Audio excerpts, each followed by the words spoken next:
Hello friends, कैसे हैं आप सभी। आशा करती हूँ आप सभी बहुत ही अच्छे होंगे। स्वागत है आप सभी का हमारे यूट्यूब चैनल स्मार्ट स्टडी 101 पर और मैं हूँ दिव्या वर्मा।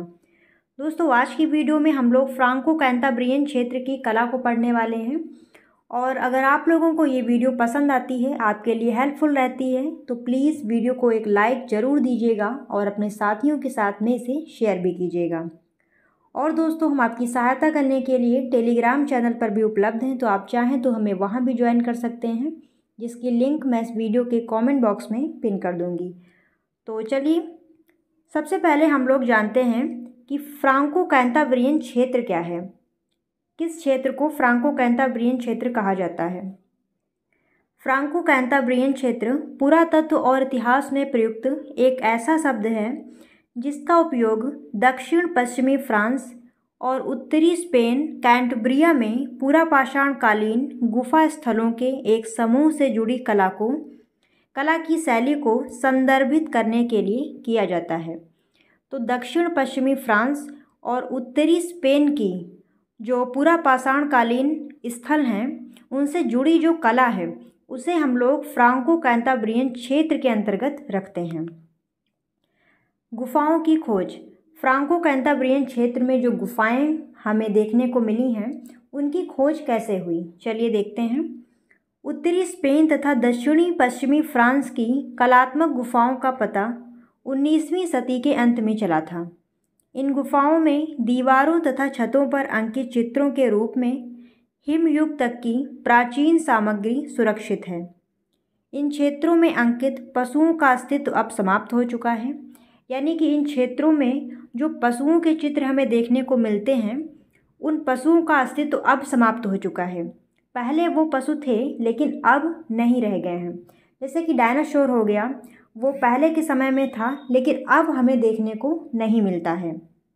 इसी प्रकार के अन्य भी बहुत सारे जीव थे जो उस समय थे लेकिन अब नहीं हैं। तो वही यहाँ पर बताया जा रहा है कि जो वहाँ पर हमें गुफाएं मिली हैं, उनमें जो पशुओं के चित्र हमें देखने को मिले हैं, उनके अस्तित्व अब समाप्त हो चुके हैं।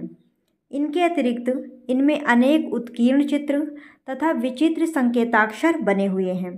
मेसोपोटामिया एवं मिस्र की कला से अपना उद्भव समझने वाली यूरोपीय कला प्रवृत्ति को इस अत्यंत प्राचीन प्रागैतिहासिक कला के शोध से बड़ा आश्चर्य हुआ।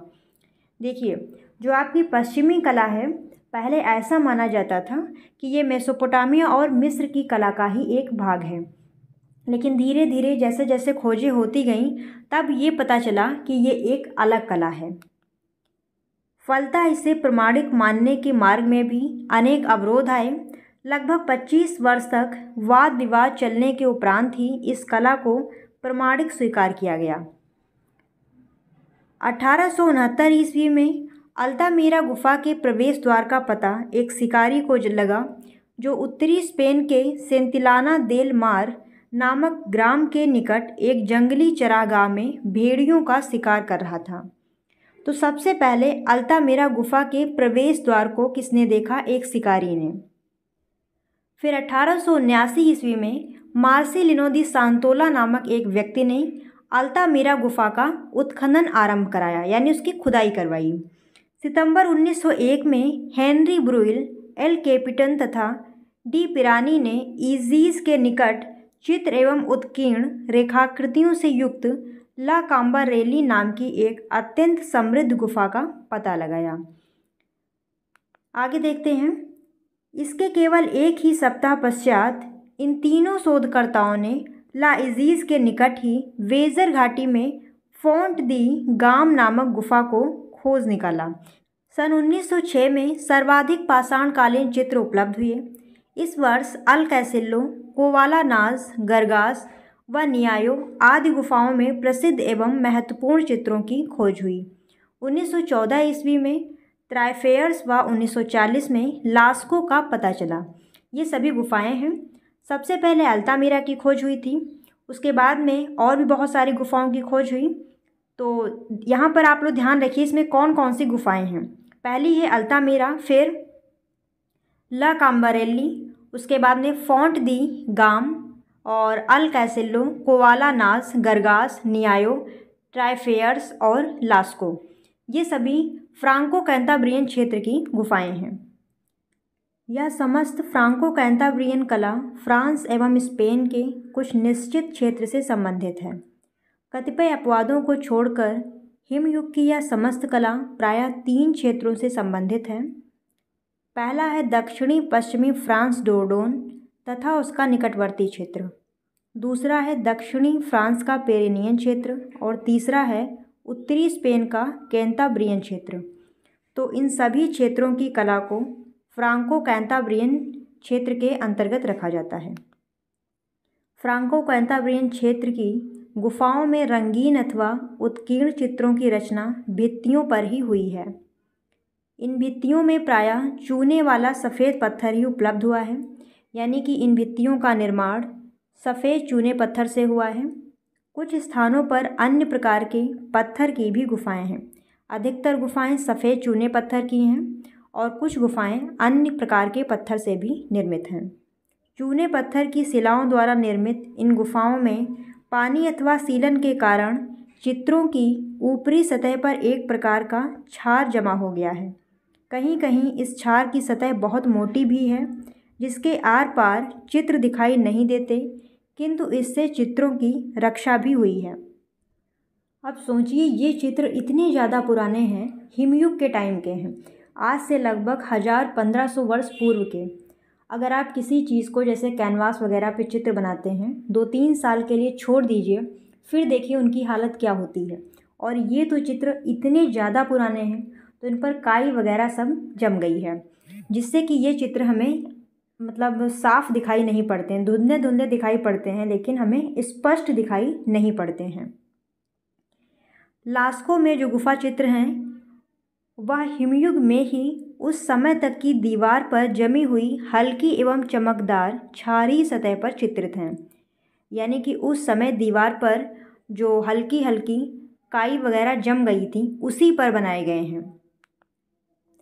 इन गुफाओं की दीवारों में स्थान स्थान पर काई तथा अनेक प्रकार के छोटे छोटे पौधे एवं घास उत्पन्न हो गई है। इसने चित्रों को बहुत नष्ट किया। सूखी दीवारों में ऑक्सीकरण की प्रक्रिया निरंतर होती रहती है। इसके कारण गुफाओं की दीवारों पर पत्थर सनह सनह गहरे रंग का होता गया। अब धीरे धीरे पत्थर का भी रंग काला पड़ गया, गहरे रंग का हो गया। इसके कारण भी सरलता से चित्र हमें दिखाई नहीं देते हैं। अब कैनवास का जो कलर है वो सफ़ेद होता है, अब उस पर आपने चित्र बनाया वो स्पष्ट दिखता है, लेकिन जब बहुत टाइम हो जाता है तो उस कैनवास का कलर भी पीला पड़ जाता है, जिससे कि हमारा चित्र भी धुंधला हो जाता है, डल हो जाता है। तो वही क्रिया यहाँ पर भी हुई है। इन सभी पदार्थों का चित्रों की प्राचीनता का अनुमान लगाने में बहुत महत्व है। यानी कि ये जो काई वगैरह है, ये देखकर हमें ये अनुमान लगता है कि ये चित्र बहुत ही ज़्यादा पुराने हैं, प्राचीन हैं। कहीं कहीं गुफाओं में पानी भर जाने अथवा उष्णता शीतलता के कारण इन चित्रों पर क्षार की मोटी तह जम जाने के कारण इन चित्रों की प्राचीनता सिद्ध होती है। तो कहीं कहीं गुफाओं पर क्षार की इतनी ज़्यादा मोटी परत है कि इसे देखने से यही लगता है कि ये चित्र बहुत ज़्यादा पुराने हैं, और इस प्रकार इन चित्रों की प्राचीनता सिद्ध हो पाई। क्योंकि विद्वानों ने इन चित्रों की प्राचीनता सिद्ध करने की कोशिश की कि ये चित्र बहुत ज़्यादा पुराने हैं, लेकिन ये माना नहीं गया और नकार दिया गया। फिर बहुत सारी खोजें हुई, जिससे हमें पता चला कि ये चित्र बहुत ही ज़्यादा पुराने हैं, हिमयुग के समय के हैं।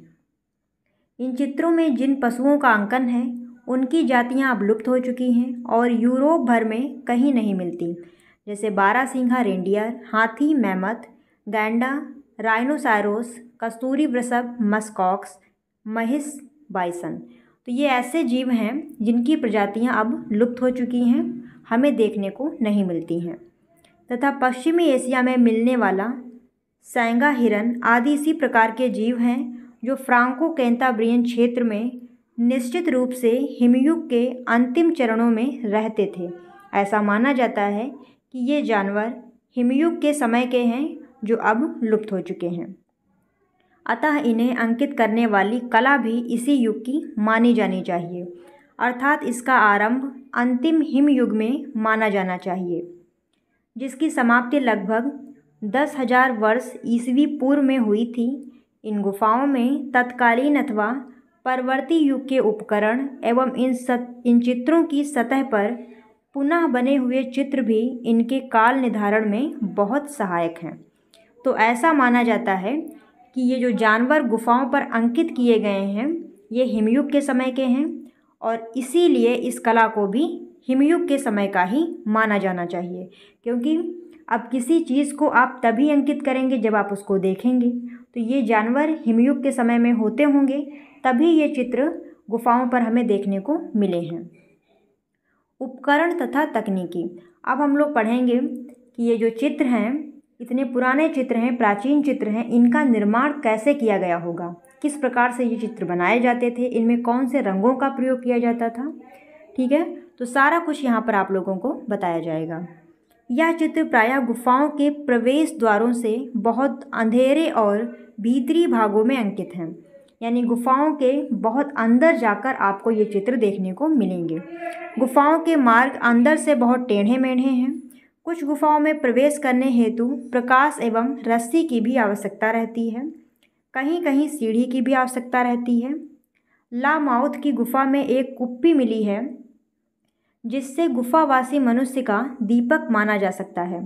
तो लामाउथ की गुफा में एक कुप्पी मिली है जिसे देखकर यह कहा गया है कि ये प्रागैतिहासिक काल का जो मानव रहा होगा उसकी ये दीपक होगी, इससे वह प्रकाश जलाता होगा। संभवतः इसमें चर्बी भरकर बत्ती जलाई जाती होगी।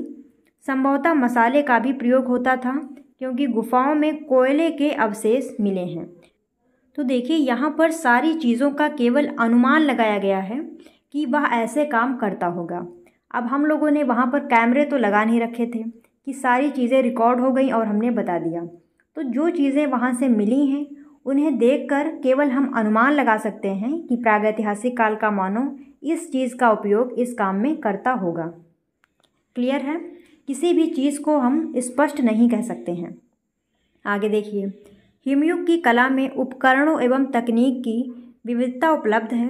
प्रायः किसी गीले अनुलोप से ही चित्रांकन किया जाता था, यद्यपि यदाकदा सूखी वर्तिका द्वारा अंकित चित्र भी उपलब्ध हैं। हिमयुगीन चित्रकार मिट्टी के माध्यम से कई रंग निर्मित करता था। ये प्रायः बादामी अथवा लाली लिए हुए पीले से लेकर लाल व बादामी रंग की वर्ण श्रृंखला में थे। लाल खड़िया का भी प्रयोग होता था। मैग्नीज तथा कोयले से वह काले रंग का निर्माण करता था। संभवतः श्वेत रंग का प्रयोग कभी भी नहीं हुआ है। सफ़ेद रंग का प्रयोग यहाँ पर देखने को नहीं मिलता है। हिमयुगीन चित्रों में नीले तथा हरे रंग का एकांत अभाव है और हरे और नीले रंग का भी प्रयोग नहीं हुआ है। अल्तामीरा में बैंगनी जैसे रंग से भी चित्रण हुआ है। बैंगनी जैसा रंग हमें देखने को मिलता है। यहाँ पर चित्रों में बैंगनी जैसे रंग का प्रयोग किया गया है। गेरू के टुकड़े की नुकीली बत्तियाँ मिली हैं जिन्हें संभवतः पेस्टल रंगों की भांति उपयोग किया जाता होगा। यहाँ पर गेरू की लंबी बत्तियाँ मिली हैं कुछ इस प्रकार से, जैसे आपके मोम वाले रंग होते हैं। तो ऐसा अनुमान लगाया गया है कि इनका प्रयोग पेस्टल रंगों की भांति ही किया जाता होगा। गीले रंग बनाने के लिए रंगों के महीन चूर्ण में कोई चर्बी आदि मिलाई जाती थी। रक्त तथा अंडे की सफ़ेदी का प्रयोग बाध्य पदार्थ यानी बाइंडर के रूप में हुआ होगा। तो रंग को गीला करने के लिए ये लोग चर्बी मिलाते थे और बाइंडर के रूप में इन्होंने रक्त और अंडे की सफ़ेदी का प्रयोग किया है। इस रंग को गुफा की दीवार पर लगाया जाता होगा।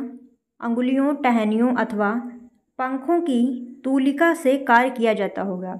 ये रंग कैसे लगाते थे? अंगुलियों से, या फिर पेड़ों की पतली टहनियाँ ले लेते थे, या फिर पंखों से तूलिका बनाते थे।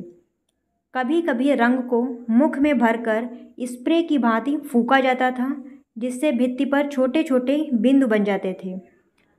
ऑस्ट्रेलिया के आदिवासियों में यह विधि आज भी प्रचलित है। मुख में रंग भर के उसे दीवार पर फूंक कर चित्रण करने की कला ऑस्ट्रेलिया के आदिवासियों में आज भी देखने को मिलती है। प्रागैतिहासिक चित्रकार पशु शरीर की किसी चौड़ी अस्थि पर रंग का चूर्ण एवं चर्बी मिलाने का कार्य करता होगा।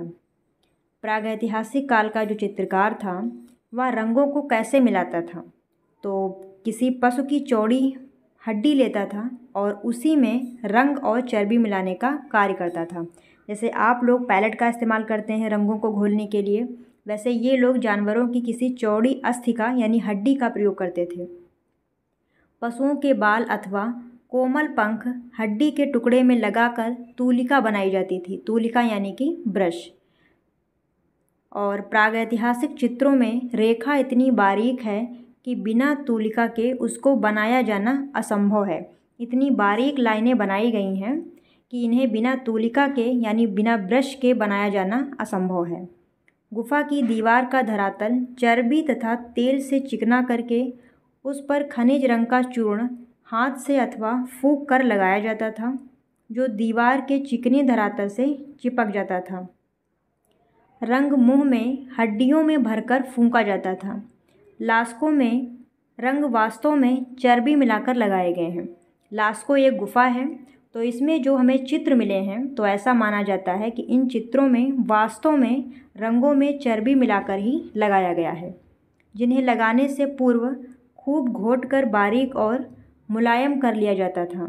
अल्तामीरा में तो रंग हल्के गहरे क्रम में व्यवस्थित रखे हुए भी मिले हैं। देखिए यहाँ पर क्या दिया हुआ है, अल्तामीरा में हल्के गहरे क्रम में व्यवस्थित रंग रखे हुए भी मिले हैं। उत्कीर्ण चित्रों हेतु चकमक पत्थर की नुकीली लेखनी का प्रयोग किया जाता था। उत्कीर्ण चित्रों यानी जो चित्र खोद कर बनाए जाते हैं, तो ऐसे चित्रों के लिए चकमक पत्थर की नुकीली लेखनी का प्रयोग किया जाता था। इन चित्रों के अनेक उदाहरण सर्वत्र उपलब्ध हैं। जिन चित्रों की रेखाएं बहुत गहरी खोदी गई हैं, उनके लिए अधिक कड़े और मजबूत उपकरणों का प्रयोग किया गया होगा। कुछ चित्र ऐसे बने हैं जिनकी रेखाएं बहुत ज़्यादा गहरी हैं, तो उनके लिए अधिक कड़े और मजबूत उपकरण का प्रयोग किया गया होगा, ऐसा माना गया है। पत्थर के इस प्रकार के उपकरण आरंभिक मैग्देलेनियन युग से संबंधित डोरडोन नामक स्थान पर प्रचुर मात्रा में मिले हैं। तो ये जो खुदाई वाले उपकरण हैं, ये हमें डोरडोन नामक स्थान पर बहुत अधिक मात्रा में देखने को मिले हैं। तो इसी के साथ ये वीडियो समाप्त होती है। और दोस्तों, अगर आप लोगों को ये वीडियो पसंद आई हो तो वीडियो को लाइक शेयर ज़रूर करिएगा, और इसी प्रकार की अन्य वीडियोस देखने के लिए हमारे इस चैनल को सब्सक्राइब भी कर लीजिएगा। फिर मिलते हैं दोस्तों ऐसे ही किसी नई वीडियो के साथ। तब तक आप जुड़े रहिए हमारे साथ। धन्यवाद दोस्तों। जय हिंद।